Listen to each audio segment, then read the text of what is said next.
All right. Good evening, everyone, listeners and our panelists. Welcome to the 52nd Power Dialogue, brought to you by Nigeria Electricity Hub. Thank you, and thank you always for joining us. We're always happy to have everyone here. Today we'll be hosting a very distinguished panel to have a very, very crucial discussion, which has been building up really for like the past 2-3 dialogues, and we're happy to have this conversation finally on investment and infrastructure in the power sector. So before I hand over to the moderator, I'd just like to say, please stay with us. If you have not, I understand that some people are trying to register. So please just go ahead to the link, still go, you can reach out to your friends or your colleagues. They can still register now and they receive automatic emails sending them the link to this discussion. As usual, we'll have a moderated session first, and after some time, we'll allow panelists to contribute. But of course, you can keep your questions coming in throughout the conversation, and the moderator will read them out when it's time for that section. So without any further ado, I'll hand over to Ms. Ujunwa Ojemini to take over. Thank you. Thank you, Owona, and welcome everyone to the 52nd Power Dialogue. It's my pleasure to moderate this very important discussion with some very insightful and brilliant panelists. So I'm really excited about today's session. To provide a bit of context and introduction, my name is Ujunwa Ojemini. I'm the SA Technical to the Honorable Commissioner for Energy and Mineral Resources, Lagos State Government. And today we will be going through and discussing the status of the infrastructure and investments in the Nigerian power sector. Understanding that in 2013, Nigeria embarked on a very important privatization program where we had 11 distribution companies privatized, as well as 6 GenCos. This activity and this event was expected to boost the amount of supply getting to customers in the sector.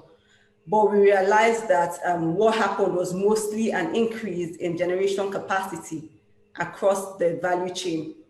However, other aspects did not quite get the required boost, such as transmission and distribution.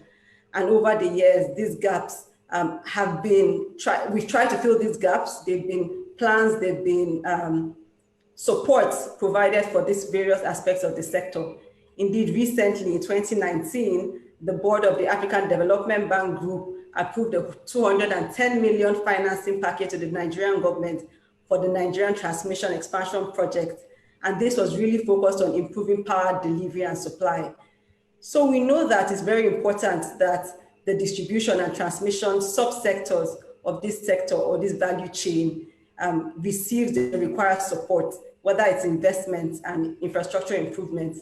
And even recently, the federal government announced a new initiative, the National Mass Metering Program, which is expected to meter all Nigerians, all registered customers by the end of 2023. And so we know that there's been a lot of activities, but we need to understand what has happened so far, where we are, what the gaps are, and what needs to be done as we move ahead.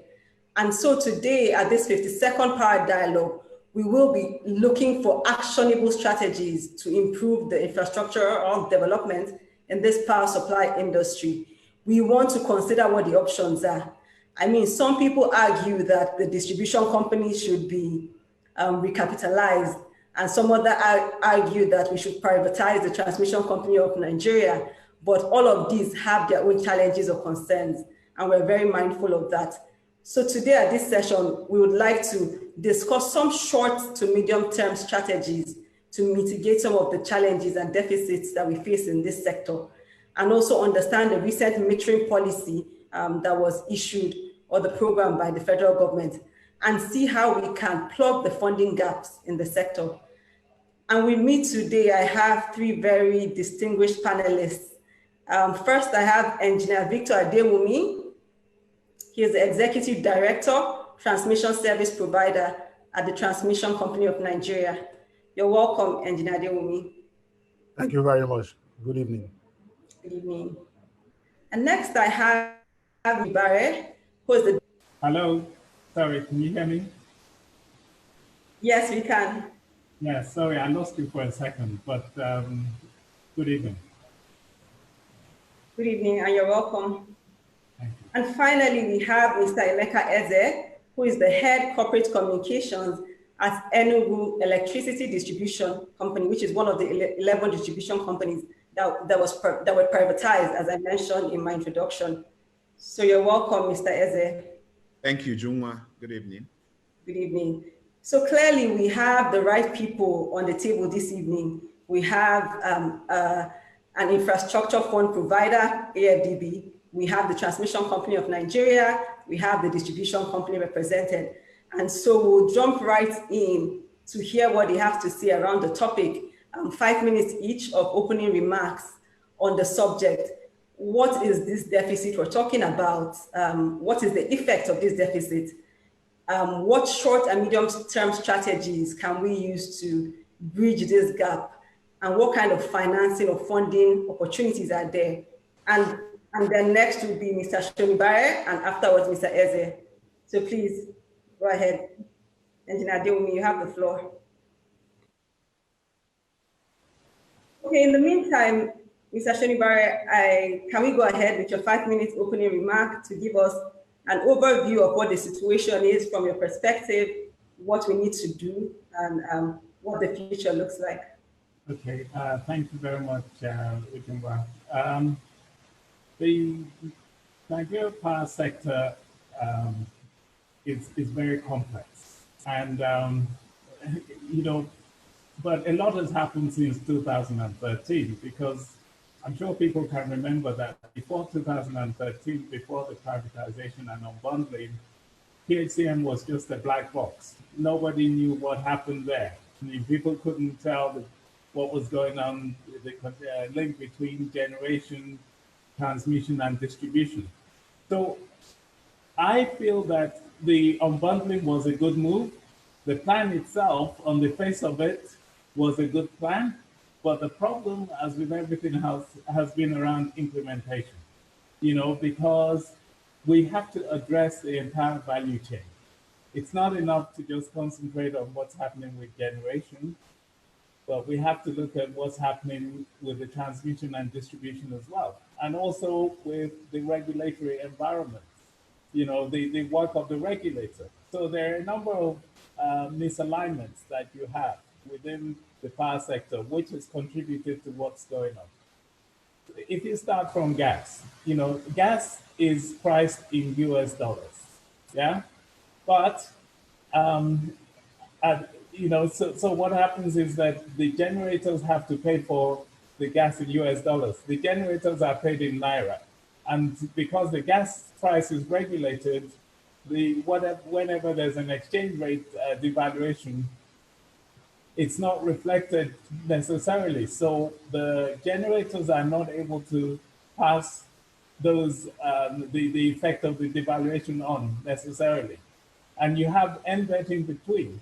And NBET is supposed to be the bulk trader that will sit in between the generation and the distribution. But the problem is NBET is not getting paid everything that they should be paid by the distribution companies.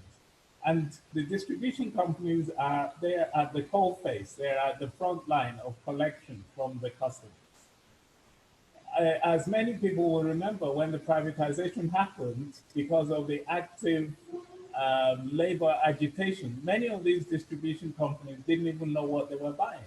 They you know, because they weren't even allowed to visit those assets to do proper due diligence before having to put their bid in. So they were flying blind. A lot of the information that they got at the time was not accurate, you know, so even in terms of the numbers of customers, you know, many of them are finding that they have to do customer enumeration because there was a huge disparity between what was, you know, what was in the books and what they actually found, even the state of the assets. You know, if you're running a distribution company, you should be able to know the state of your assets because you're going to have a life cycle investment plan. So even all the plans that they put together that was supposed to be to govern the investments were incorrect. On top of that, the regulator was not able to function the way they were supposed to. They're supposed to be price reviews, minor and major price reviews. The regulator, often did the price review, but the price review wasn't necessarily implemented. And then you have the situation in which, government was going to have some subsidies in there that would be phased out over a period of time in order to maintain a certain level of the tariff. And the subsidies never really came. So when you look at all of those, and in fact, you had all the contracts, investing contracts that were supposed to take effect. But if you look at it, the conditions for the investing contracts taking effect were not really there. So it's a long story. A lot of people know about this story. But the impact that has had is that it's affected the books of the DISCOs. There's no bank that's going to look at the DISCO's financials and say, this is a viable company that I can lend to, because a lot of the equity has been wiped out. And, I was working in Nigeria at the time of the privatization, and we did more loans to the sector than any other bank at the time. And many of those loans are non-performing today. So we have to reset the sector, and that's the work that the African Development Bank and others, including the World Bank, have been doing to engage in policy dialogue with the government to look at how we can reset the sector in order to be able to address the liquidity issues in the sector. And we very much welcome the Simmons initiative, the presidential initiative on power, because that will help address some of the issues around distribution and making sure you have all the substations and to be able to refurbish the line so that you're not losing so much. If you have significant commercial and technical losses, then for every megawatt of electricity that you're taking on, you're losing quite a lot, and that does not make for a viable business. So for us, what we're doing is we've been investing in the transmission sector, but as soon as the distribution companies are at a point where their balance sheets make sense, we'll be able to invest in them. And on the generation side, we have a list of projects that are not able to go forward, because if you sell more generation, you're going to create more problems for MDEC because you can't evacuate the power. So the entire value chain has to work. And that's the work that we've been doing. And we've also been investing quite a lot in the off-grid side, because we're trying to promote electricity access. We're working closely with the Rural Electrification Agency to look at off-grid. So at this point, I'll stop and let my colleagues implement. Thank you, Wale. That was a very comprehensive summary of where we are as a sector. The lack of alignment across the value chain, sometimes lack of political will or regulatory power to enforce and implement some of the things that have been agreed. And this has caused all sorts of misalignment in the sector. I'm glad to hear about what you're doing with the transmission company, and it will be great during the conversation to understand what you would need to be able to be more engaged in the distribution subsector, which is also equally important. And then what new models can actually come from considering how the off-grid sector might actually complement the grid. So very, very, very good summary and overview. Excited to hear more soon. So Mr. Eze, we want to hear from you as a distribution company. You purchased these assets. You have been at the forefront in front of the customers, receiving some of the heat, and it will be good to hear what your experience has been, how you think, and what strategies you think going forward can be implemented.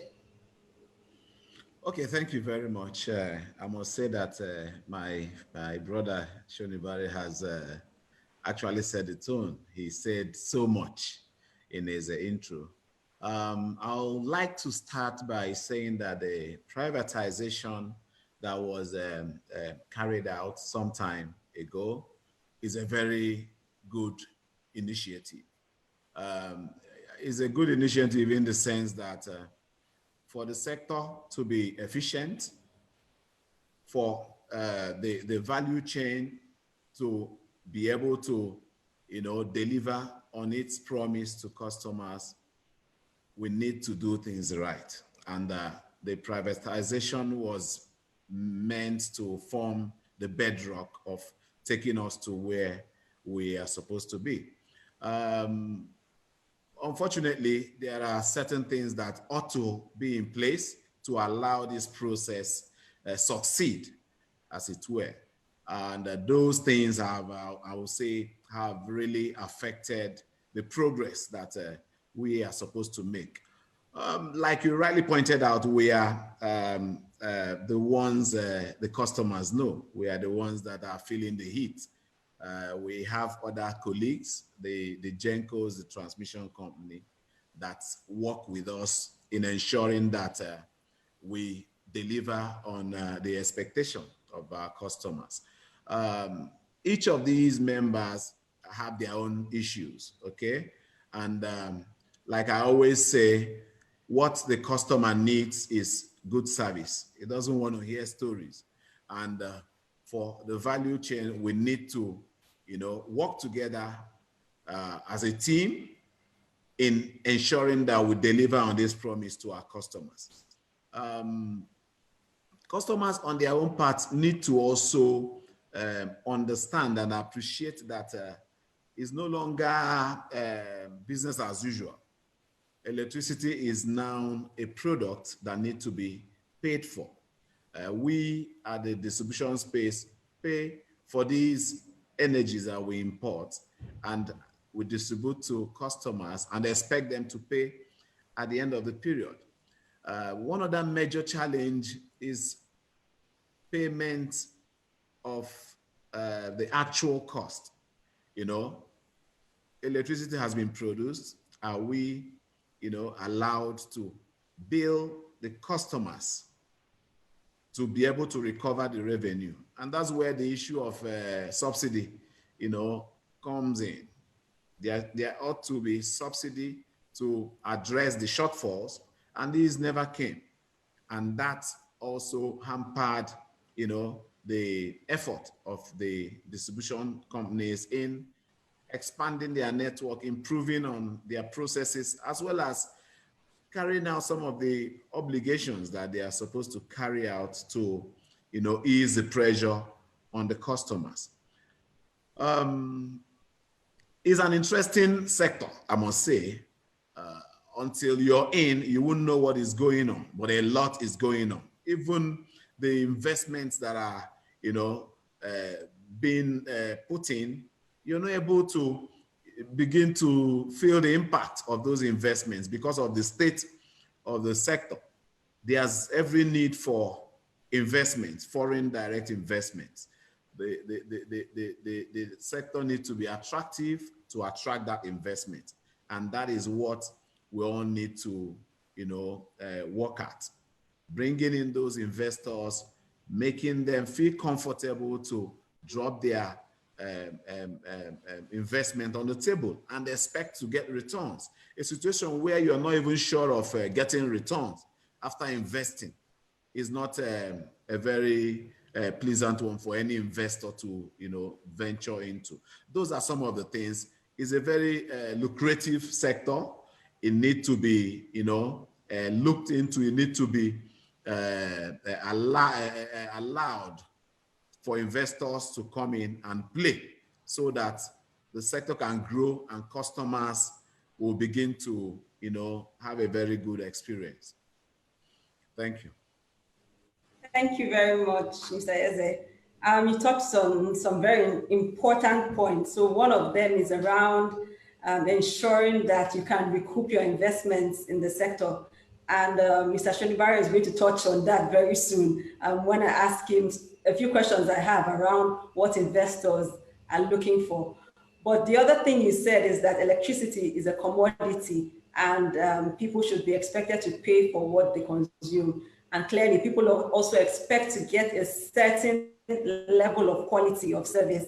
And so that's another important discussion we'll touch on later in this discussion. But one thing I'll be interested in learning more about later would be really around the reset, like Mr. Shonibare said, and how we actually make that a reality as we go ahead.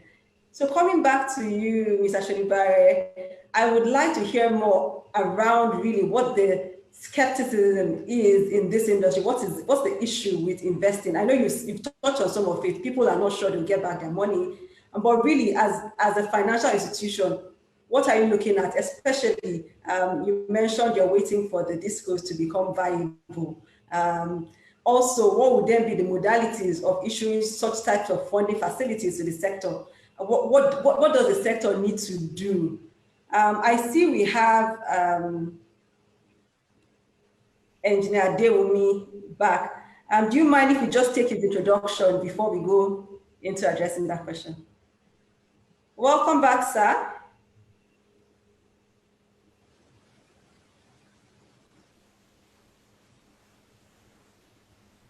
If you can hear me, we will take your opening remarks now on the subject, your 5-minute opening remarks. Thank you very much. Sorry for my internet, is a little bit unstable, but I'm back.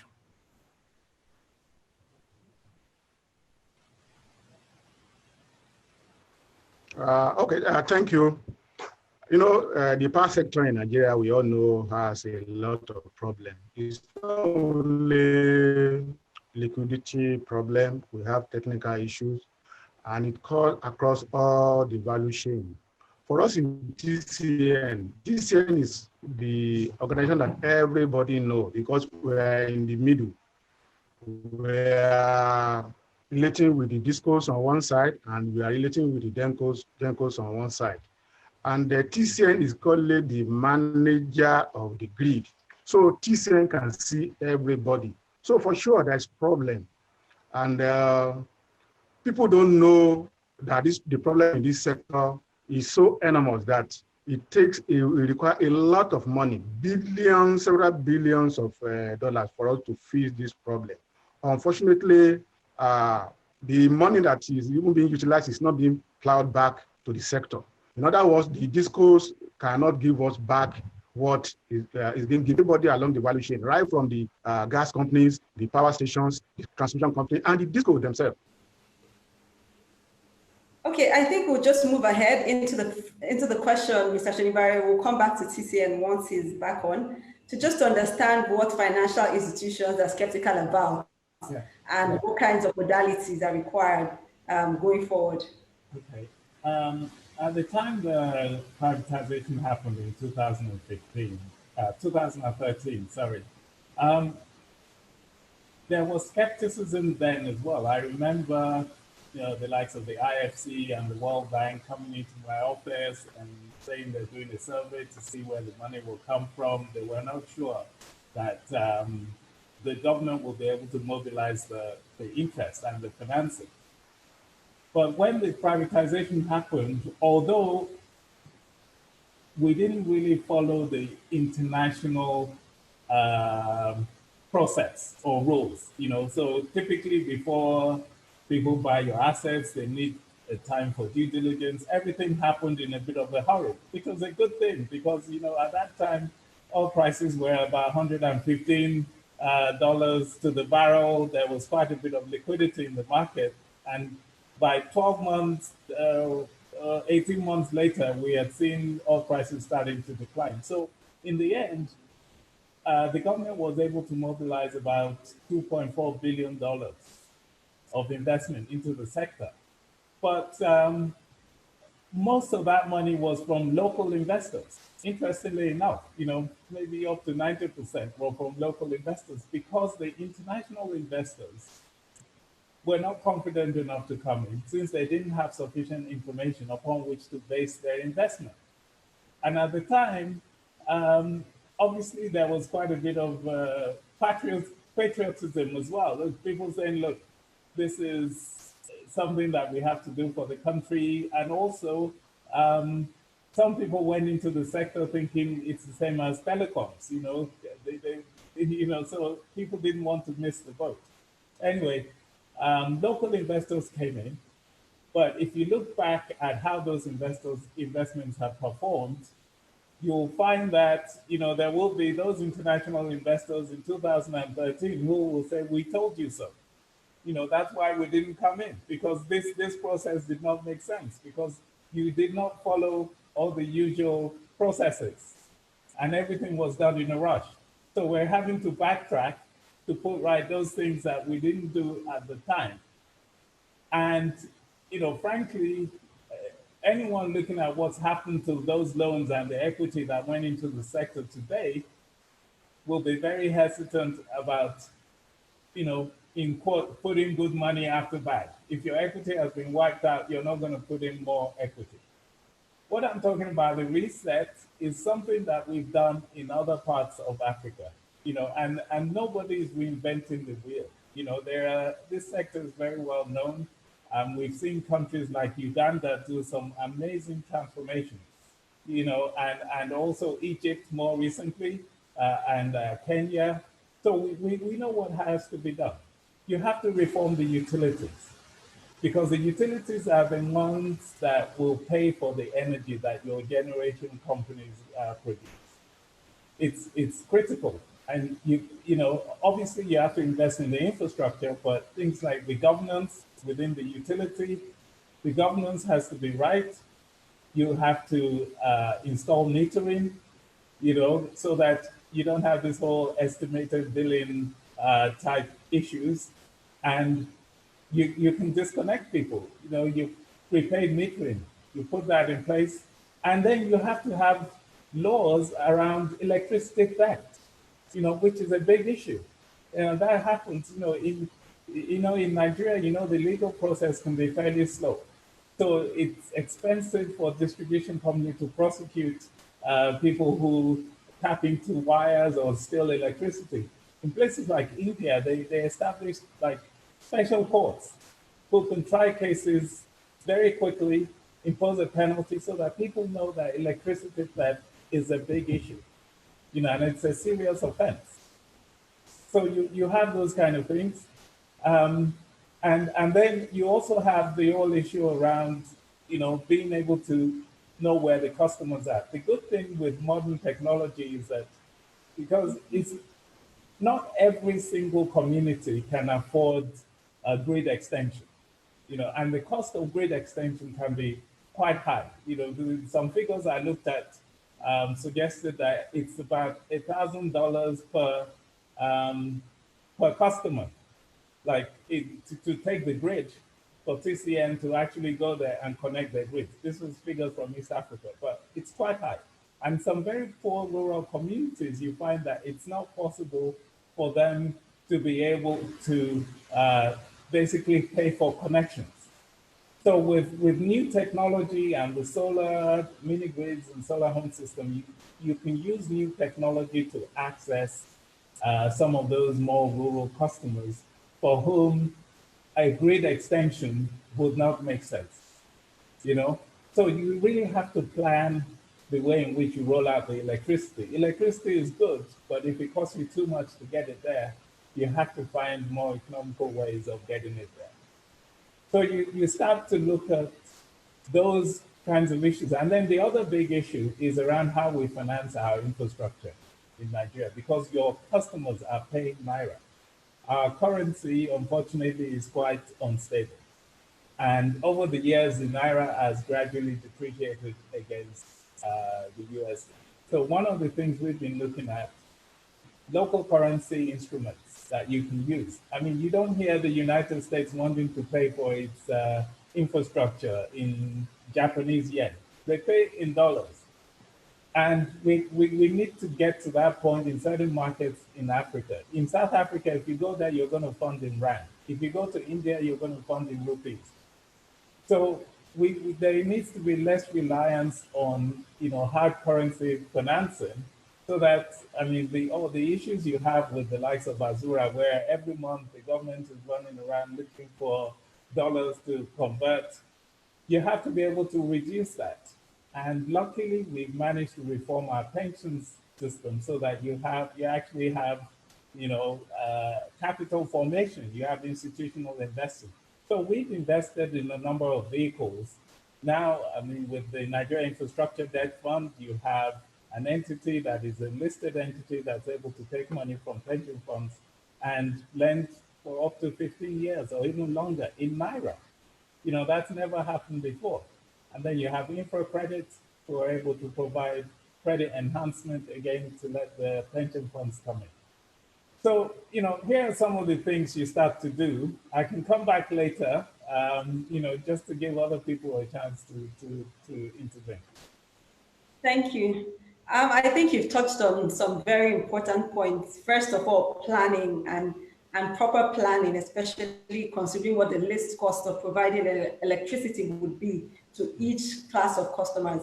The other thing is really around when we're considering a reform, we must look at the governance structure of the various utilities, but also the infrastructure backing it, like metering. And I'm glad that metering is getting the deserved attention all around very recently. But finally, I'm very excited about some of the suggestions around local currency financing that doesn't necessarily focus too much on the commercial banks who are already heavily levered to this sector already. So I hope that we can explore some of these models quickly if these institutions can find models that work and that can give confidence to these investors, whether it's the pension, whether it's through guarantees that protect some of these kinds of funds.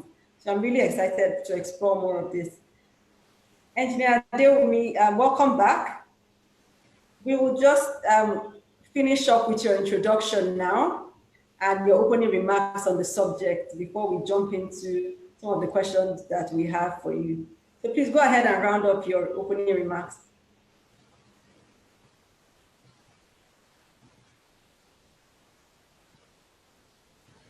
You need to unmute your mic. Engineer Adewumi, you need to unmute your mic so we can hear you. Yeah, it's unmuted. I was saying that for us to have a stable grid to the level that everybody will get uninterrupted power supply in Nigeria, we need a lot of money. You need a lot of money to maintain a very, very stable grid. Because for you to construct transmission line to every nooks and corner of this country, there's no way you won't spend money. But with the kind of money we have in the system now, it's going to be very, very difficult. And that is why TCN has to embark on looking outside to source for fund. And that is why we approach the likes of World Bank, African Development Bank. Mr. Wale is here. We attest to the fact that we are taking loan from them to finance our infrastructure. We are approaching JICA, and equally we are approaching French Development Agency. These are the multi-national donors that are giving us funds for us to be able to get our infrastructure up to date. Apart from that, we are equally relying on federal government budget system. But you know, with the kind of fund we are having in this country now, it's very difficult for government to fully fund TCN.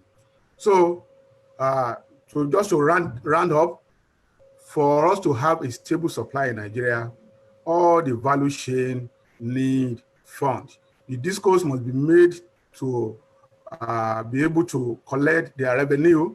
The transmission must be fully funded. The GENCOs must be able to pay for their gas supply. And until that one is done, there is no way we can have a stable supply in Nigeria. Thank you. Thank you very much, Engineer Adewumi. You've touched on a very important point around funding across the value chain. I will come back to you a bit to learn more about how much funding is really required by TCN for all of the things you have planned. But in the meantime, let's go over to Mr. Eze. I'd like to really understand from your own perspective, because some of the major challenges in terms of funding, financing, recapitalization, or whatever you want to call it, is really faced by the DisCos as well, even beyond the TCN.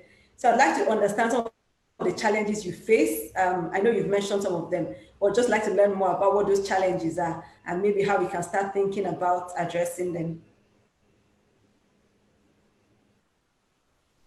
Okay.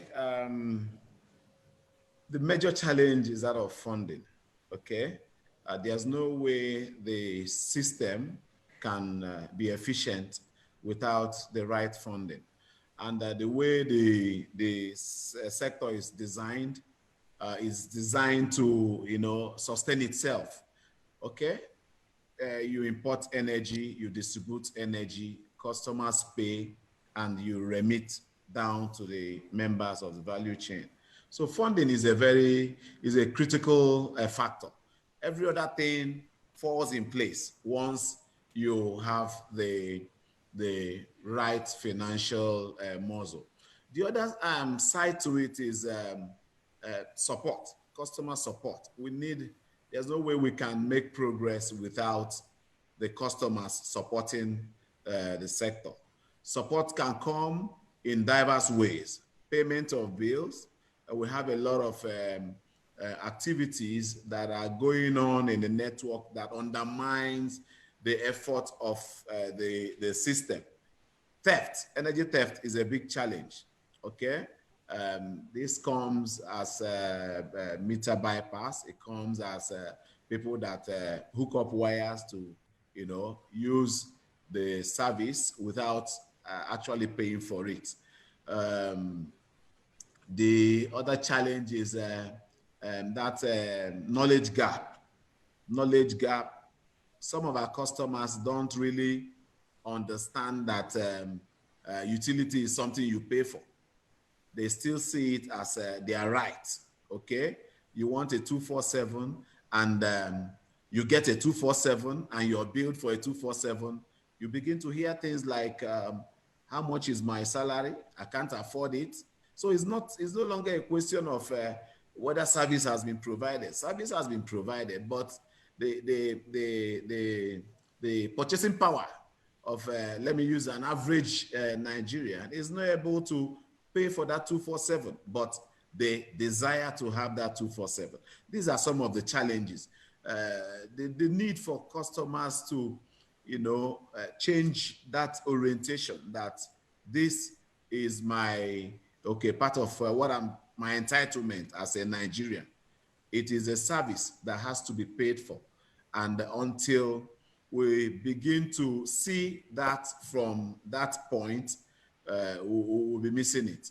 Funding, I will say funding is largely a challenge. We have projects that we've identified across the network that we need to embark on. Without the funds, you won't be able to, you know, embark on it the way you want to. You just prioritize them and treat them one at a time. So I would say that the funding and that support those are the major challenges. The other thing I would like to also touch on is policies. And when you bring in the regulators now, some of those inconsistencies in regulations. Today, you hear that CAPMI is the way to go. The next minute is now MAP. The next minute, the federal government is coming in to roll out the meter. So a lot of things are just happening, you know, in a quick succession. I think I will leave it at that for now. Thank you, Mr. Eze. You said a number of things. One of them is really the flux and how things change. But I want to specifically deep dive into your specific challenges around financing. So what challenges do you face and what challenges are you facing? You talked about your general challenges as a business, including regulatory, including knowledge by your customers. In terms of financing, what's the real situation as you're trying to, are you trying to raise financing for your projects, and what are the challenges you're facing really? And so then we can start thinking of some solutions, just like Mr. Sonibari was suggesting. So let's understand the challenges in your fundraising or as you go along.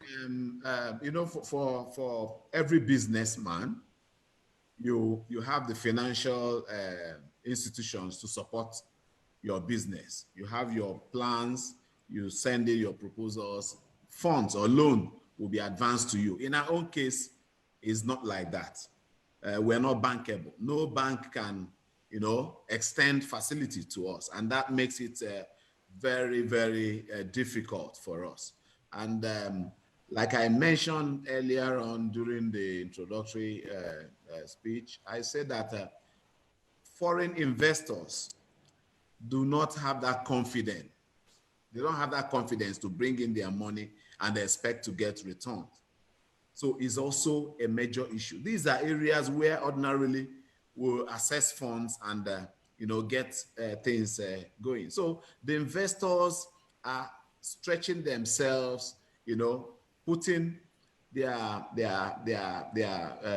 monies into the business.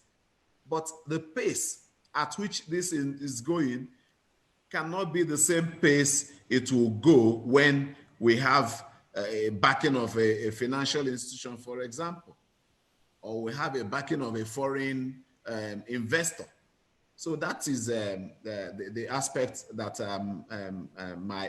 within my own space that we are faced with. We don't have anywhere we can go and assess facility, because we are not bankable. Our books are not that good that any sane bank can extend their finances to. Thank you. So if I get you clearly, really, all of the issues we described through this session just make one, your particular subsector particularly unbankable and not attractive to investors, whether local or foreign. And really, at this time, we really don't see any sources of funding and need interventions. But I also think it's very important for the discos to also look into their businesses to see what can be done and I hope that when we discuss things around the tariff very soon, you'll be able to shed more light on what you're trying to do to become more bankable. So thank you. Over to you, Mr. Sonibare. We've talked about policies, and this is something that was just discussed and mentioned as one of the challenges and inconsistencies. Particularly, what policies do you think can be implemented by government to drive investments in the industry differently from what has been done so far, especially given your experience, hopefully in similar jurisdictions, understanding that Nigeria is very unique in so many ways? It will be interesting to see what other policies or which ones need to be implemented differently or better as we try to draw in more investments into this sector. Yeah, I mean, I think, like I said, this thing has been done in several places, so we don't have to do anything new.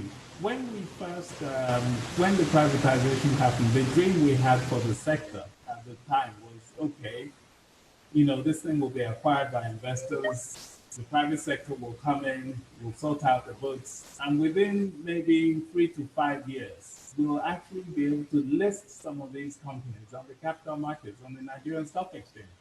Because if you're looking for large sums for long-term infrastructure development, capital markets is actually better suited than bank lending.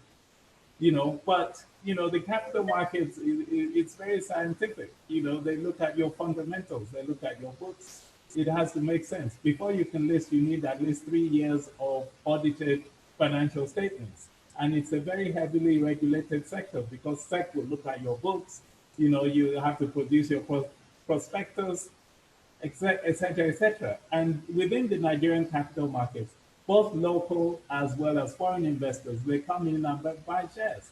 And if the company is not looking good, they'll dump the shares as well. So that's where we were going. But unfortunately, because of the way government regulated or failed to regulate the sector, we could not address the main fundamental issues that would have made these capital markets listing possible. I mean, I was looking forward to being able to issue bonds for these companies because, and you see, banks and other institutions going and accessing the bond market and for long-term investments. And that's what we should have been able to do for the utilities. But unfortunately, we could not do it. Even if you look at the subsidy that went in from the central bank into NBET, in total 1.3 trillion naira went in. And we really don't have much to say for that money today because it just went in to pay the GENCOs and to pay accumulated debts. But that may not have been the best way to have deployed that subsidy. Um, you know, and we've seen that where you have centrally administered subsidies, it's probably not the most efficient. When our president was in Nigeria and was Minister of Agriculture, where he changed the subsidy system from one where the government administered the subsidy to cash transfers or subsidies that were paid directly to farmers, then you saw a big difference because there was no way that money was going directly to the people who needed it. And we have the technology now through mobile technology. If we want to protect the lower socioeconomic groups, we can pay them conditional cash transfers directly into their mobile phones, and they can use it to charge their meters or do whatever they need to do with it. Because that way it's going directly. You can eliminate a lot of the middlemen and women in between and get that money. So the way in which we have administered subsidies in the sector has not been efficient.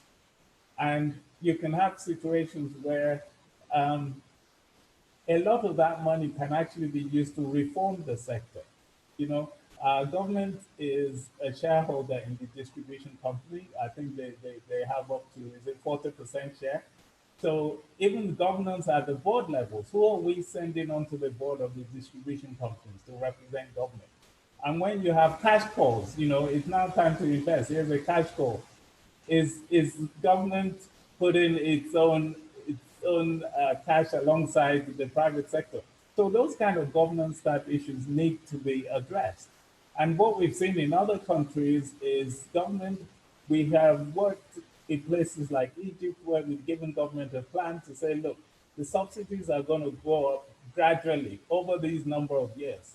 Even in Cote d'Ivoire, where in Ivory Coast, where the African Development Bank is headquartered, the utility of since 2018 started increasing subsidies to the point where they are now making a positive cash flow. They're making a profit, whereas there were significant losses in the past. So those kind of utilities are able to build the reserves required to be able to make investments. So you have to have a long-term plan. You have to have risk cost planning. You have to look at the different energy mixes so that you're not relying too heavily on diesel or HFO, which is very expensive fuels.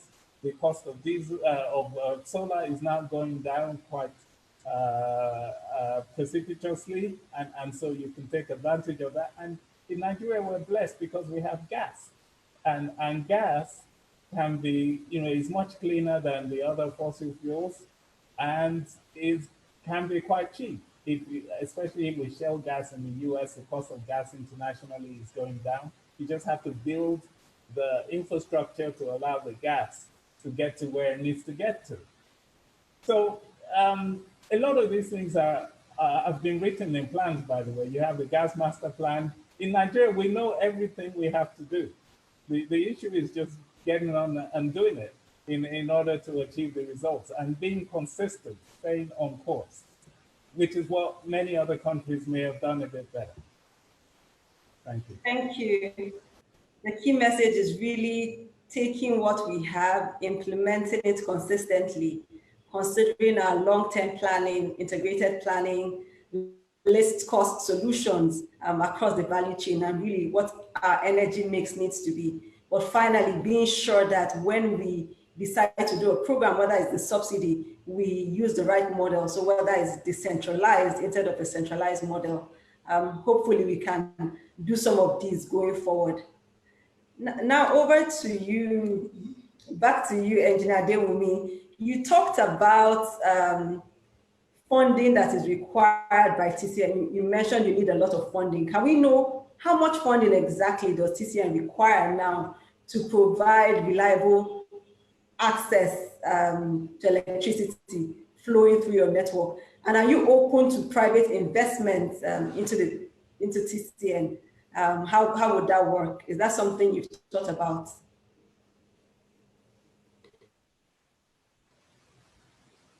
put, TCN required nothing less than 1 trillion naira to make the grid to be very, very stable.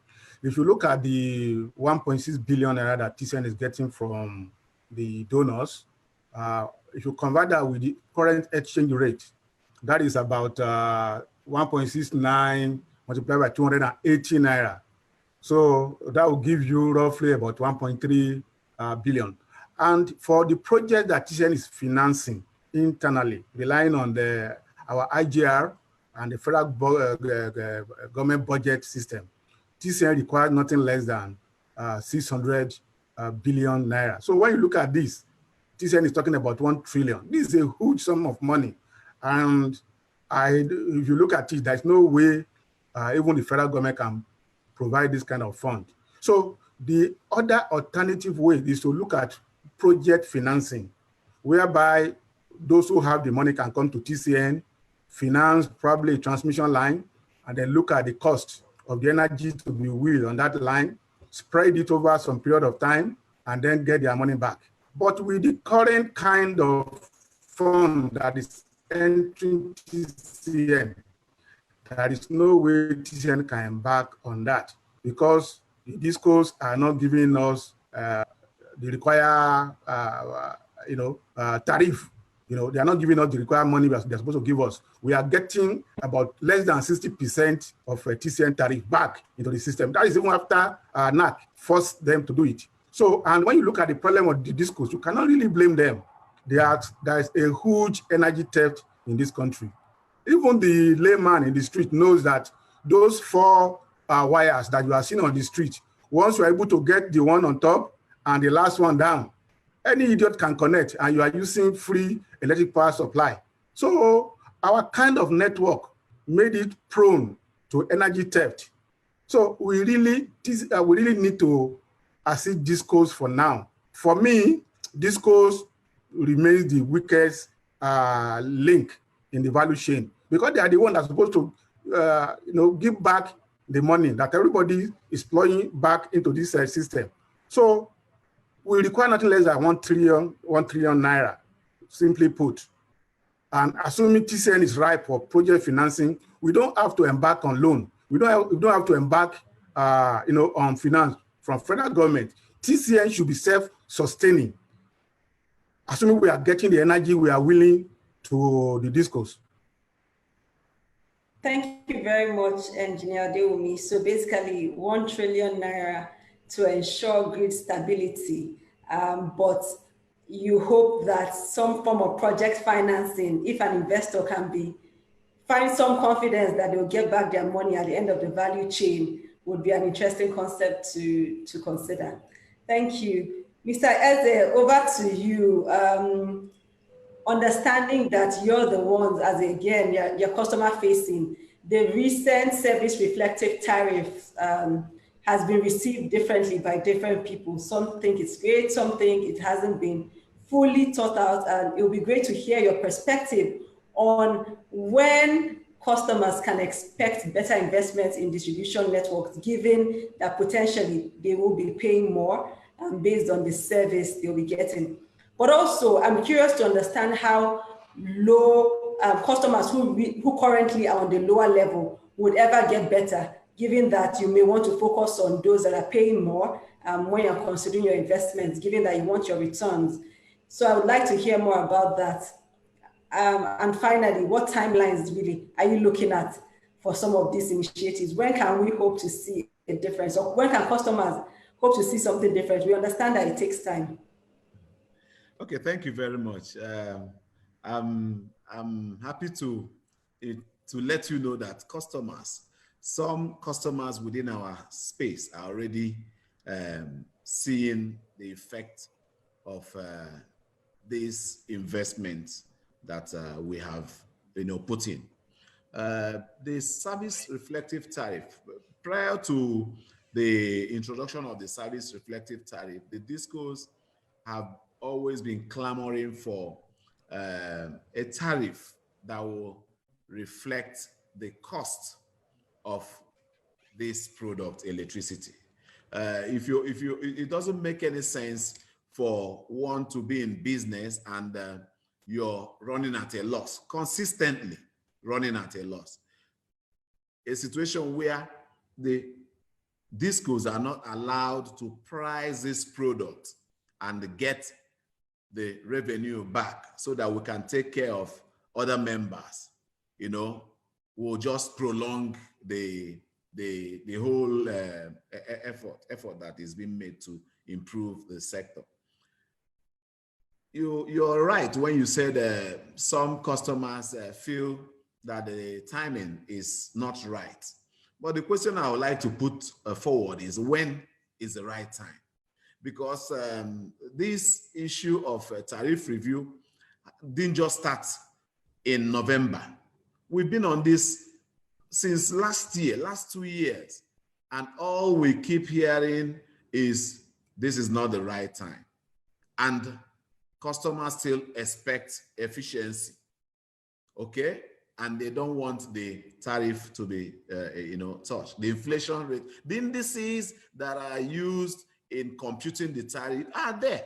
The exchange rate is there, the inflation rate is there, customer population, energy generation, a whole lot of things, they are there. And you're seeing them, impacting on the business every day.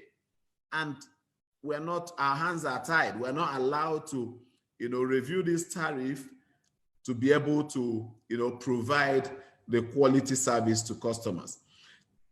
I would say that once the right tariff is introduced, things will begin to change. And contrary to the view that those customers at the lower band will be left at the band while we focus on those at the upper band, is not true. Because about 70% of our customers belong to the D and E band. And that is more work for us. So a lot of projects are on to ensure that these customers that fall in that bracket begin to enjoy improved service. As a matter of fact, the business just identified about 30 major projects, network expansion projects, valued at about 1.6 billion. These are projects that have been identified. The investors have also approved this money. Contractors are in the field already working at ensuring that they deliver these projects in good time. And customers are already testifying to this fact. Just early November, we migrated 40 of our feeders. These are feeders that belong to the D and E band. We migrated them to the C band. That is part of what the service reflective tariff has, brought on the table. So it will allow the DISCO to do more, to deliver improved services to customers, and expect the customers to pay for this service. So the timing, I would say, there can never be a good time. There can never be a good time. It's better we start now, okay? Is some kind of inconveniences that we'll face at this time to enjoy the services at the long run. So customers will definitely begin to see, they have started seeing the effect, and they will continue to see, because we are working at, ramping up the quality of service and migrating those customers at the lower end to the upper band so that they can have a very good experience. Thank you, Mr. Eze. I hope very soon we'll hear from your customers actually confirming some of these improvements. We're looking forward to it. All right. Now back to you, Mr. Sonibare. I want to understand some of the work you've done so far in the sector, especially the transmission. I know that the AFDB has the Nigeria Transmission Expansion Project. How has it performed so far? Because we need to understand performance so far before you consider even doing more. I'm sure that's very important to you.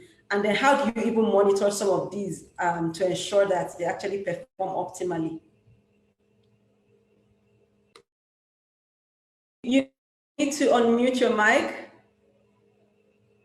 Yeah, Thank you very much, Uju. The investment, the $200 million for NTEP was approved November 2019. Having said that, though, the actual money has not been drawn down yet because there are certain negotiations that have to be completed before the facility can become effective, and it also has to go to the Federal Executive Council for approval, et cetera, et cetera. And so, obviously, unfortunately, because of COVID, things have been slowed down considerably. If not for the interruption we've had this year, I'm sure the facility would have become effective, and then we would have had to advertise for the EPC contractor that will be taken on board, and we have to follow an international tender to do that before we can start the project.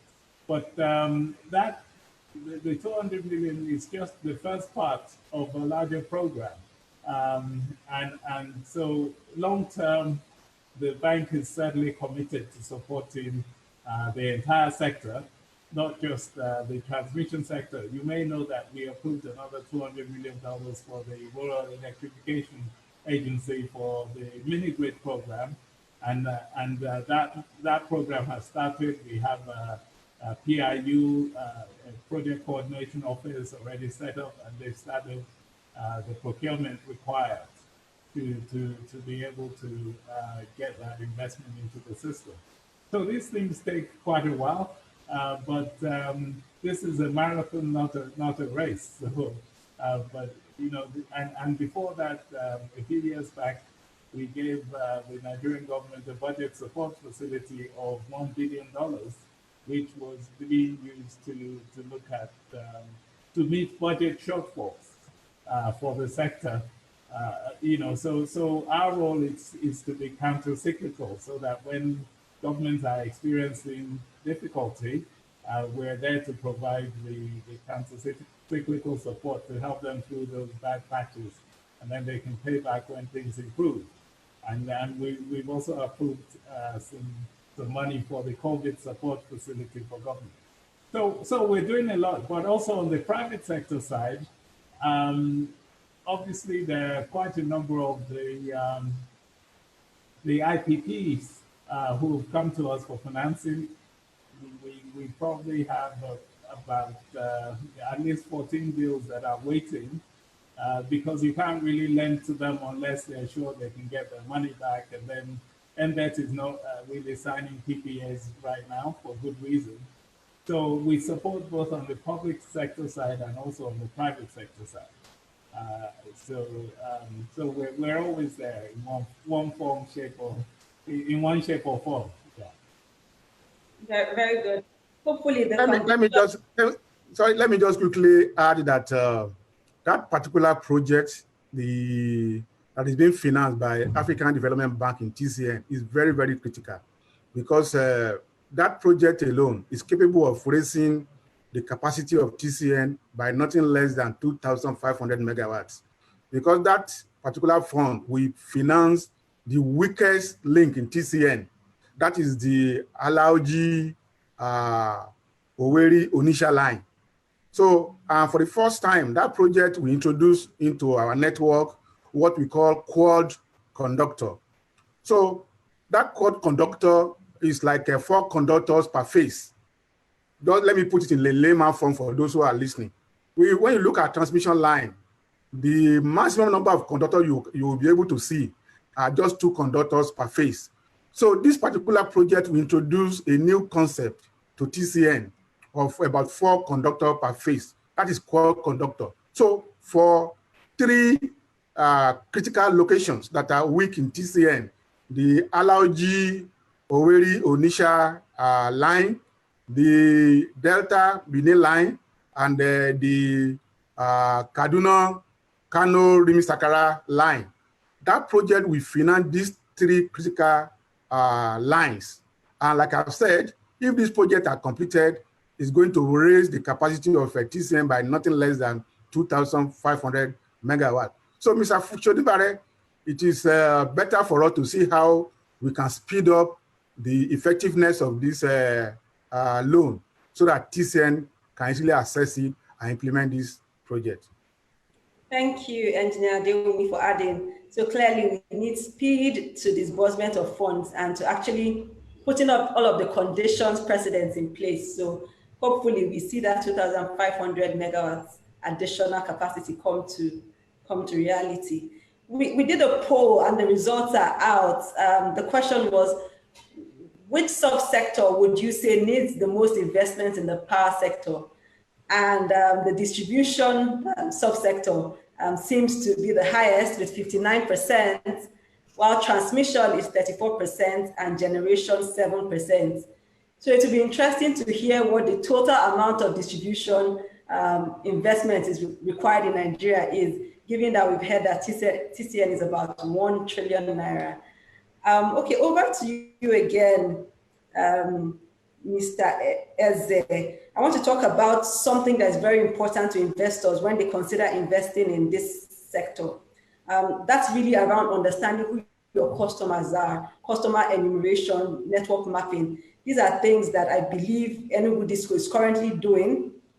I hope other discos are doing that. And I know that this might be part of your performance improvement plans as required by the regulators. So can you tell us how that is coming and what to expect from that? Hopefully it will drive the required investments that you need, or it will be a factor or an element. Okay, thank you very much.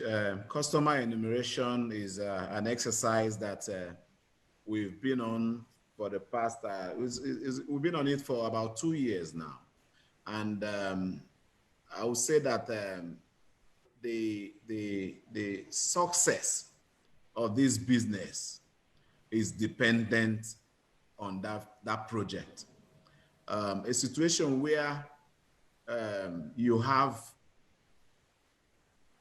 a lot of people will refer to as consumers in your network, feeding from you, and you don't know they exist. That has been the challenge that we met on ground. And this very exercise has helped us in realigning our network.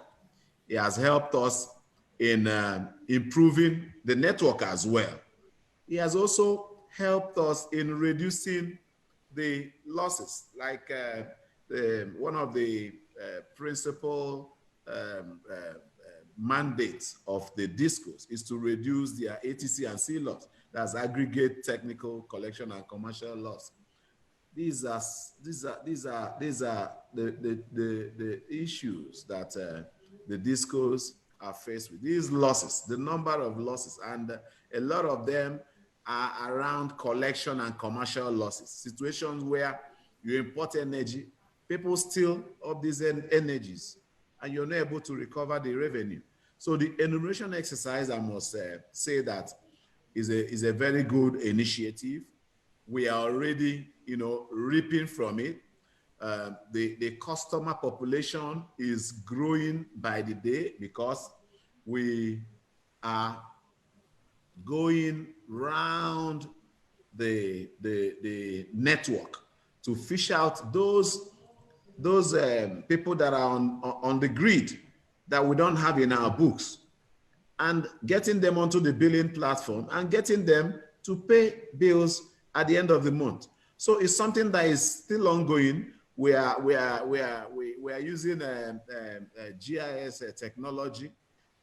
We've done both asset and customer enumeration. We have a satellite image of the southeast, the buildings around the southeast, and the foot enumerators are now going house to house. And these buildings, at the end of the day, will have unique numbers, such that at the click of a button, you see this customer, you see the injection substation that is feeding this customer, down to the distribution substation that is feeding this customer. And that has helped us greatly to, provide relief transformers, okay, where we've carried out enumeration and discovered that the people within that space are overloading the transformer. What used to happen before is just customers coming to say, give us relief. For you to provide a relief, there has to be justification. Who are the ones overloading the existing transformer?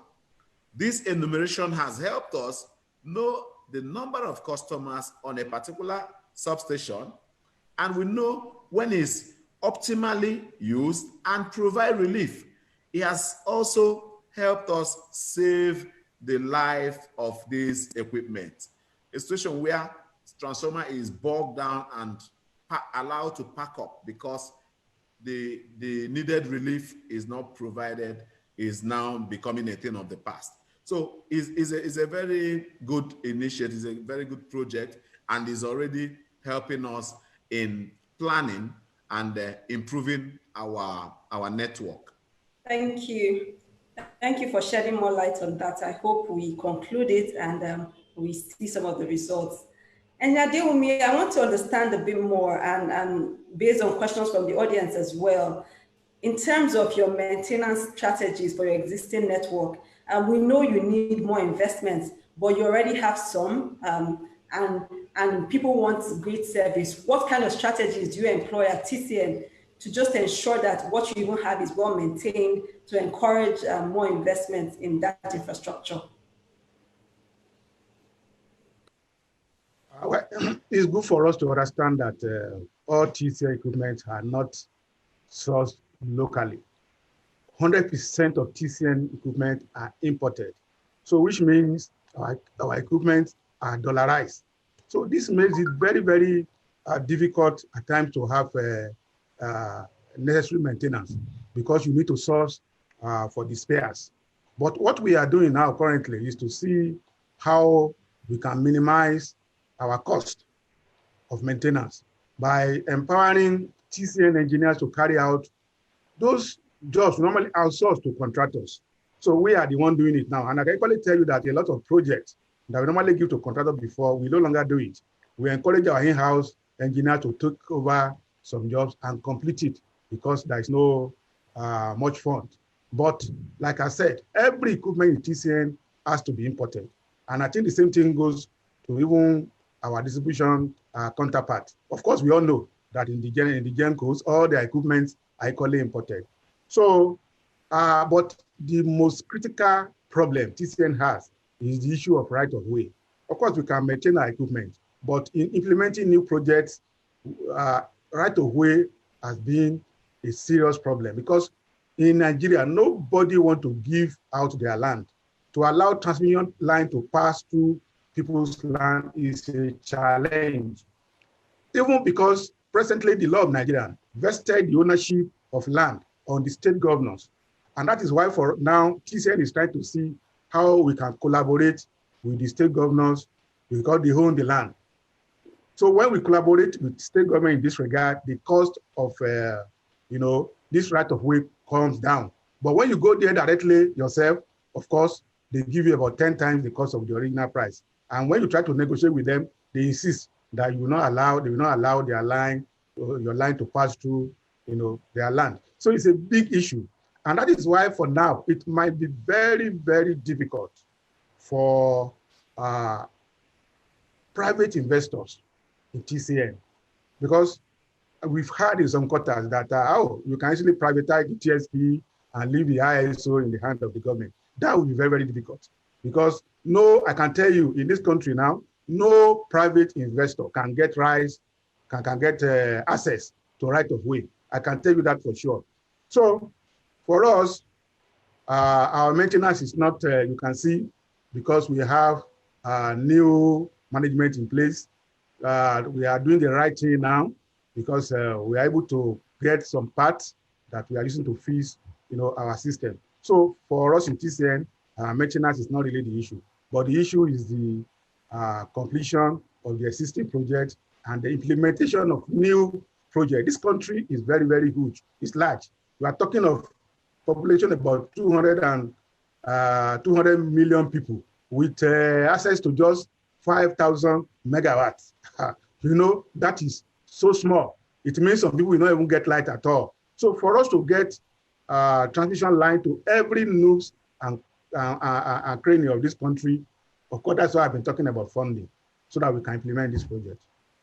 Thank you very much. Thank you all panelists, for the very insightful discussions. I have one last question for Mr. Eze, but I'll come to that during the Q&A.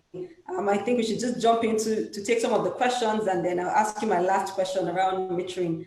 So the first question, and this will go to you, Mr. Shonibare, is really, it's from Ehireme Iyore, and he's asking, or she, can you reset the sector?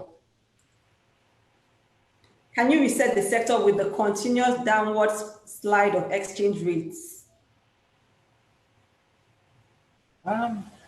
Well, yes, I think you can reset the sector because there are some low-hanging fruits, such as tariff reviews, making sure those reviews are implemented, such as looking at some of these governance issues, customer enumeration, like Engineer Eze said, go and count the customers, trying to introduce ways of reducing electricity theft.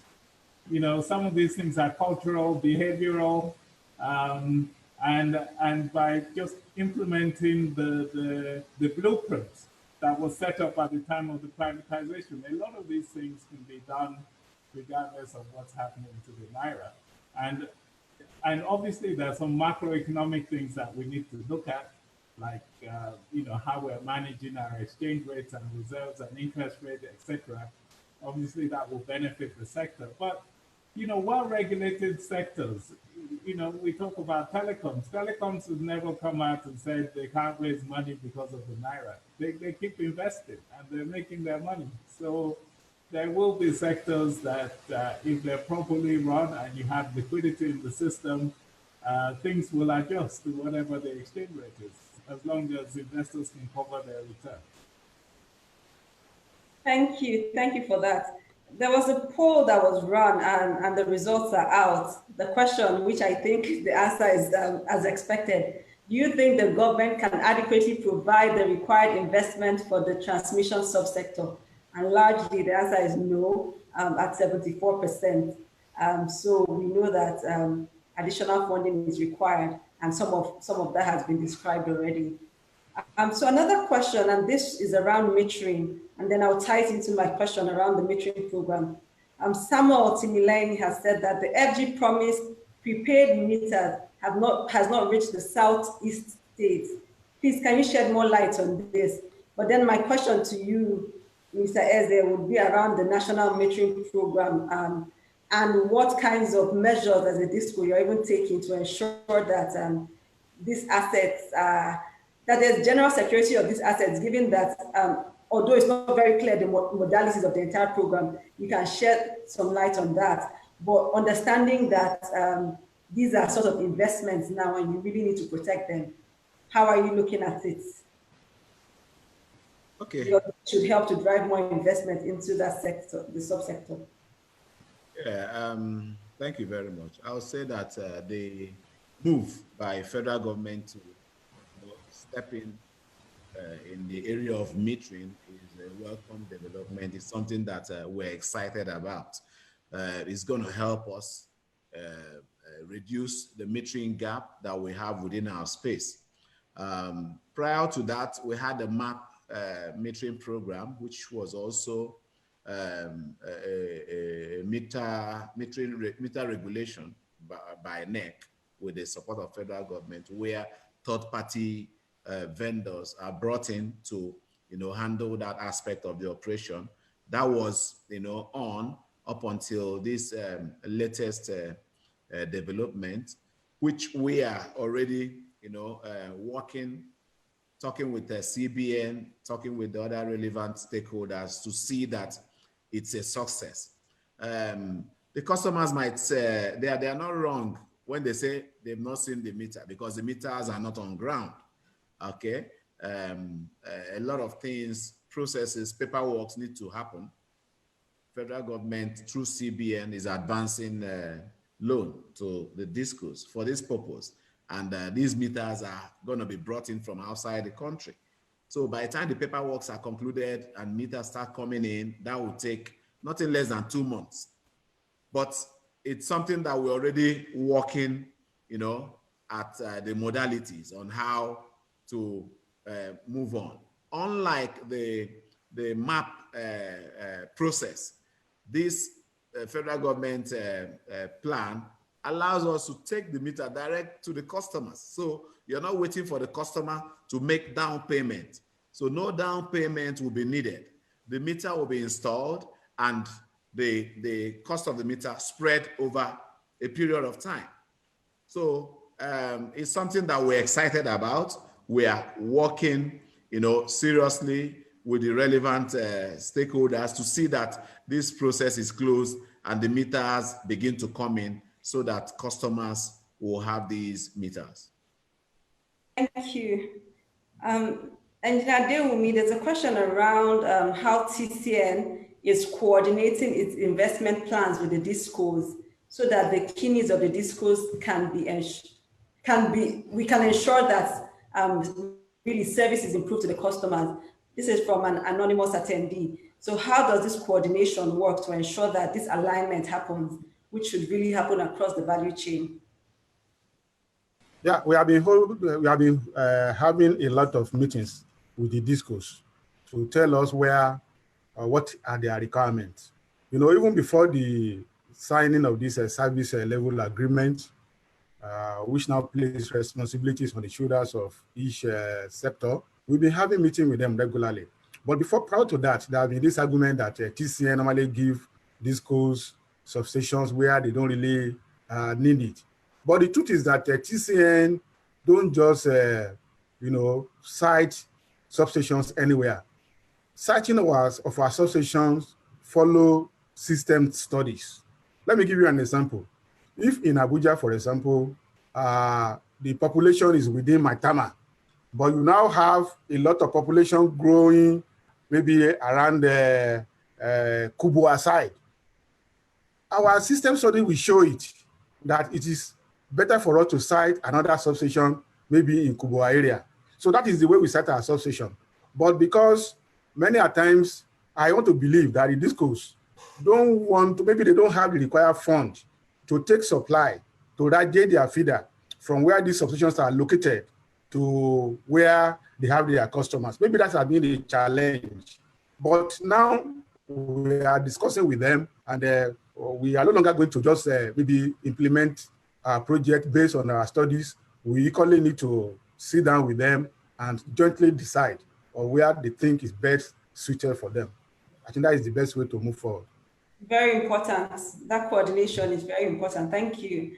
Mr. Shenibare, there's a question around, given what is going on in terms of metering and the push for more metering, what are the financing options for local meter manufacturers?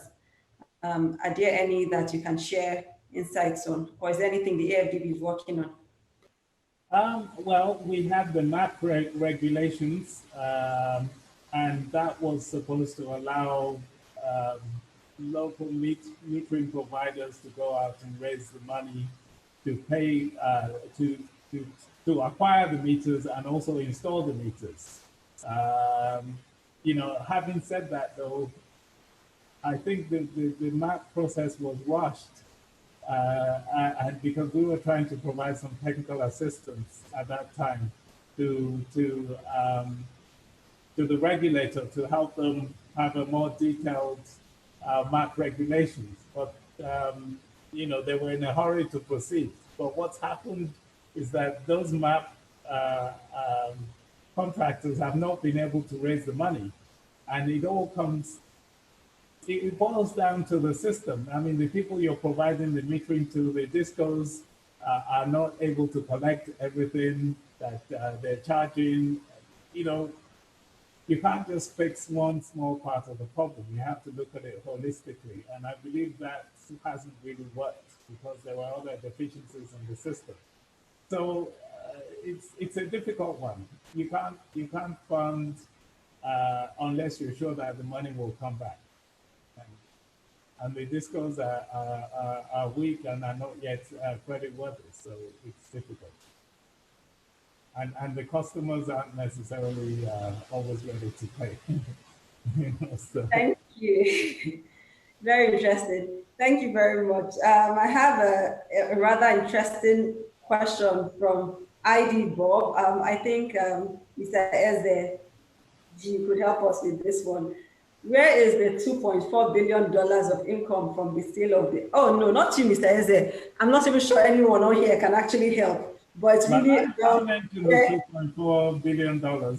Exactly. And, yeah, if you remember at the time, that a lot of that money went to pay off the labor union. So, because obviously there were people who were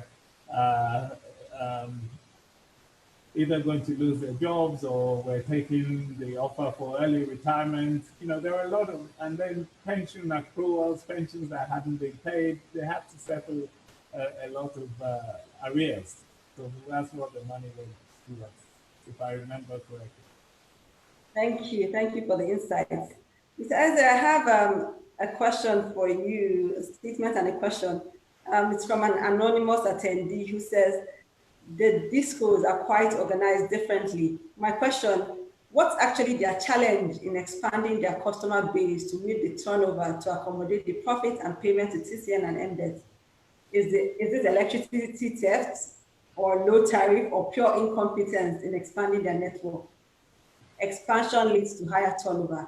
I know you've addressed some of these, but I think really address the point around expanding your customer base and how you're looking at that. Okay, I'll say that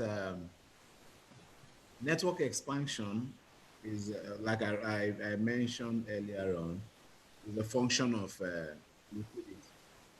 And if you're looking at the customer base, the network, the way it is at the moment, areas where you need to step in and carry out projects that will improve on the quality, service quality to these customers. Those are things that we are doing and will continue to do. We may not have the ready fund to embark on all of them at the same time. I mentioned that we have 30 projects that are ongoing as we speak. Just last month, we upgraded a substation, an injection substation in Enugu here, from a 15 MVA capacity to 22.5 MVA capacity. A lot of other projects are ongoing to, see that the quality of service improves and customers are willing to pay. Sometimes we hear things like, when we see power, we pay. When we begin to see improvement, we pay. Okay? Those are things, feedbacks that we're getting from the customers, and it's enabling us, work on the network to be able to, deliver on expectation. So network expansion is part of it. I would say it's all about incompetency. We have the best hands around. But when you have the best hands and you're incapacitated, you're not in a position to, carry out the projects that you're supposed to carry out, it will look as if you're incompetent. So it's not about incompetency here. We are capable, and some of our customers are beginning to see that we are really capable. There's a space within the network where they are enjoying nothing less than 20 hours. In fact, it's 24 hours. But maybe for some network interruption, it will drop, but the minimum is 20 hours. Will you say that the business is incompetent? They are delivering this service, but it's one step at a time. There are a lot of projects that we need to, carry out to improve and reassure these customers that are feeling that we're incompetent, that we're competent. We have the hands, we have the means, we have the manpower. All we need is means and the support from the customers. Those customers that are not paying for this service and you still find them, referring to you as incompetent, they are not helping the system. A lot of activities that, happen within the space that makes it look as if the business doesn't know what they are doing, they are there. Well, there are substations, that distribution substations, now, that you Every time you see them tripping off, you see them dropping G&P fuels because of illegal activities happening within the space. And some people will term it that the business, they don't know what they are doing. But these are some of the local activities within our space that impact on the output to customers. So there's need for everyone, the customers and the respective stakeholders, the DISCOs inclusive, to work together to see that the system is stable and the little grounds that we've been able to cover, that customers begin to enjoy the benefit of that effort. Thank you, Mr. Eze. I have a question for Engineer Adewumi, and it's really around the Siemens initiative. So there's a question around what happened to the Siemens initiative.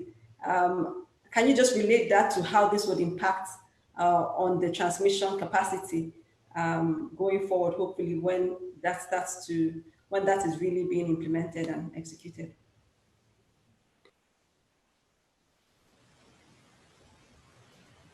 The Siemens initiative is addressing the bottleneck between transmission and the distribution.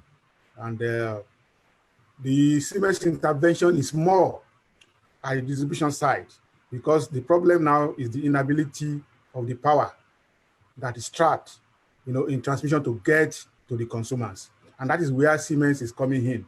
So there are some intervention on TCN side, but the Siemens intervention is more on the distribution side, and is to address the inability of the DISCOs to actually take the power from the transmission side.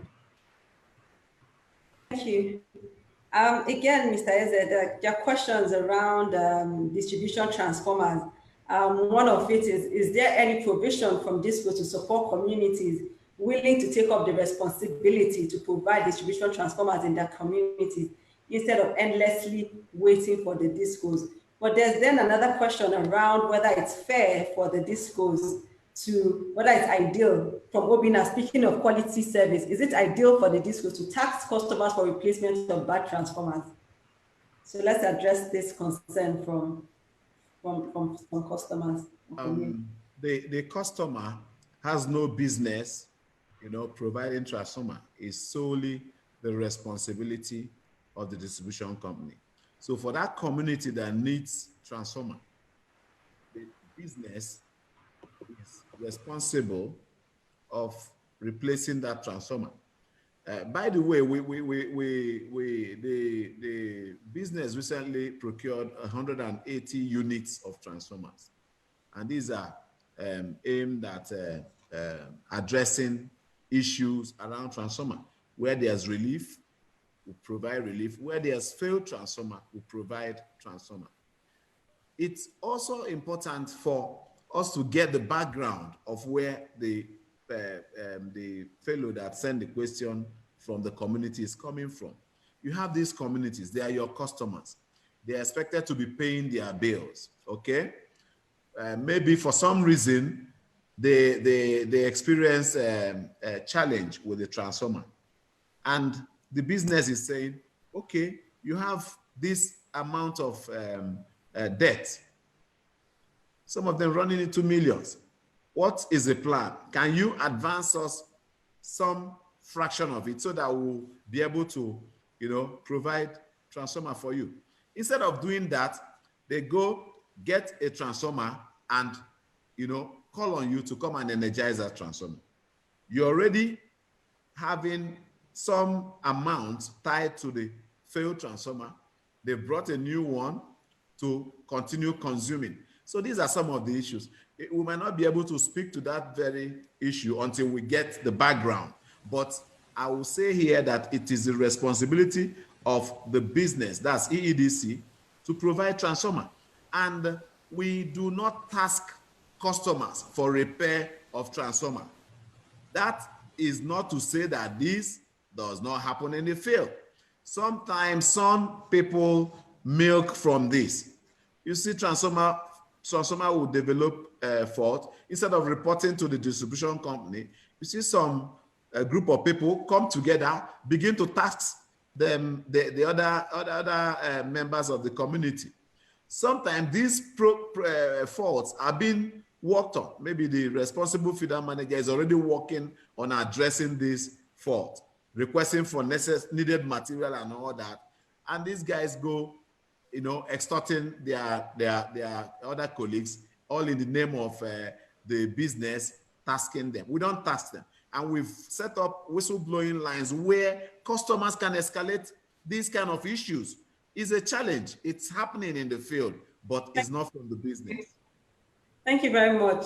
Thank you for, the passionate response. We've had a very good discussion and we have to come to the end of this session. I'll just take very quickly 30 seconds of closing remarks from each of the panelists and what they want us to go away with. What can we do differently in the short to medium term? And I'll start with you, Mr. Sonibare, and then after that, Engineer Adewumi, before Mr. Eze. Your last words, closing remarks on what we can do differently going forward. Well, I'm actually quite optimistic about the Nigerian power sector. I think the privatization in the long run will look back and see it as a game changer. The amount of knowledge in the sector, 10 years ago, we weren't having these kind of conversations about the power sector, and there's so much interest. And I think government has now realized what needs to be done. Some of the new policy changes are very encouraging. And so for me, I think we just need to stay the course and the investment will come in. Thank you very much. Engineer Adewumi, please give us your final remarks on how I want to appeal to Nigerians to be a little bit patient with the power sector. We are moving in the right direction, definitely. The privatization we did is not wrong. That is the right thing to do.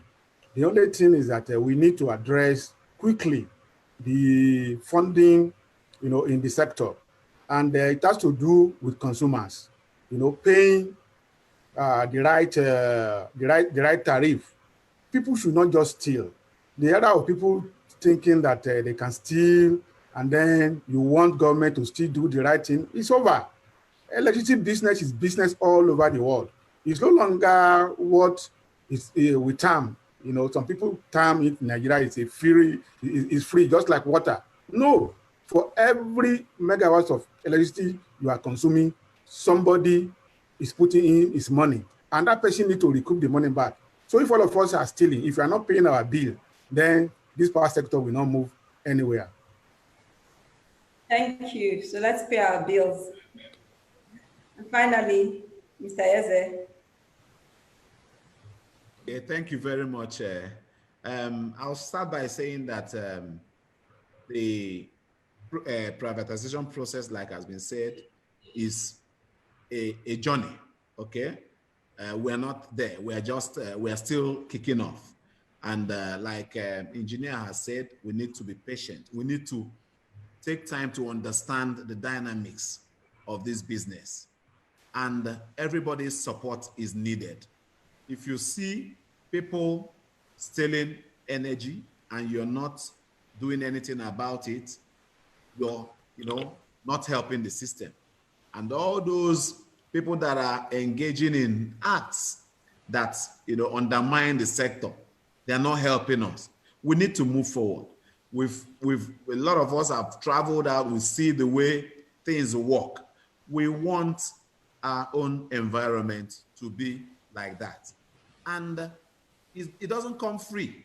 Even out there, it doesn't come free. People pay for it. So payment of bill it cannot be, the need for people to pay their bills cannot be overemphasized. And we believe that as the day goes by, customers will begin to see the light at the end of the tunnel. There's that light, and all of us are heading towards it, and we'll get there with the needed support. Thank you so much. Thank you. This was a very insightful session. We started by clearly explaining how we got here The process was important. Maybe we missed some steps along the way, but it was important to do the privatization program. Now that we are here, what do we need to do? We need funding, but what does funding need to come into the sector? It needs us to consistently implement the policies and regulations in the sector. And we need to be able to collect from the customers what we're currently supplying to them. So are we meeting our customers? Are we implementing, well, now the service reflective tariffs adequately to be able to attract more investment into the sector? And what kind of new funding models can we attract into the sector? We have pension funds and we have guarantee schemes. Are we able to move as a sector towards some level of viability given where we are today? And what do we need to do to put that in motion? Hopefully, some of the schemes that have been described, whether at the transmission level, at the distribution level, including the customer enumeration and mapping, including the metering, will help us to move closer to viability. But I think finally, we must, as a sector, be coordinated in our action. Just as Mr. Shonibare explained, we cannot keep on investing in one segment of the sector and leave others lagging behind. So there must be a certain level of integrated planning that sees that the entire value chain moves together so that no aspect of the sector is left behind. And we must then finally implement seamlessly, because it's great to have everything on paper, but at the end of the day, how do we implement is really what shows if we're able to be impactful. So thank you everyone for this great session. We look forward to putting some action behind some of the discussions we've had today, and look forward to hearing about the positives from everything you've described today. And when you've implemented, we look forward to celebrating some improvements in the sector as we go ahead with patience every step of the way. Thank you. All right, thank you very much. Thank you very much, panelists. This has been a good discussion, very good conversation, and very insightful, as Ujunwa has already mentioned. So I'd like to thank the attendees also for your questions. The interaction was really good, and we appreciate all the questions that came in. There are some questions that were a bit off the subject of discussion today, but they're very important questions still, maybe to the discourse, for example, and we'll try to make sure that we can get your questions across to EEDC, so that EEDC can provide answers to their customers subsequently, through their platforms.